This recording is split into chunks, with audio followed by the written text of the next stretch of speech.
দেখাই আপনাকে। সো মুশফিক হলো এই পুরো জায়গা, ঠিক আছে? সো এটা এই ব্যাগগুলো এখন ওর না, বাট এই পুরো জায়গাতে মুশফিক যখন থেকে খেলা শুরু করছো এখান থেকে, ঠিক আছে? এখানে বসে হলো তাইজুল ইসলাম, এটা হলো আমার সিট। আগে 13 নাম্বার ছিল, ওই 13 আনলাকি মনে করছে এটা খুলে, ঠিক আছে? সাকিব বসে এই সাইডে হলো আপনার শান্ত। আর যারা এই সাইডে বসে ওগুলো হলো খুব রিস্কে থাকে, ওরা বেশি দিন ন্যাশনাল টিমে খেলতে পারে, তো এই কারণে ওই সাইডে কেউ বসতে পারে না। আমি আগে ছিলাম, আমার প্রাক্তন মুস্তাফিজ বসে। হ্যাঁ, মুস্তাফিজ একমাত্র বেঁচে। এটা হলো নর্মালি আমাদের হোম ড্রেসিং রুম, সবসময় থাকে যখন বিপিএল।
নতুন দায়িত্ব পাওয়ার পরে আমি আমাদের ক্রীড়া মন্ত্রণালয়ের অধীনে যেই ফ্যাসিলিটিসগুলো আছে সবগুলোতে একটু ঘুরে দেখছি। আজকে বিকেএসপিতে যাওয়ার কথা ছিল, যেতে পারিনি।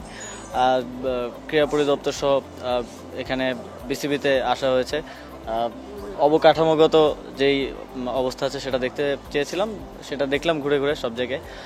এবং নারী ক্রিকেট দলের সাথে দেখা হলো, তারা সামনে উইমেন টি20 ওয়ার্ল্ড কাপ খেলতে যাচ্ছে এবং যেই ব্যাপারগুলো এখানে উন্নয়নের প্রয়োজন আছে সে ব্যাপারে একটু নোট নিলাম। আশা করি সামনে এগুলো আমরা ঠিক করে দিতে পারবো।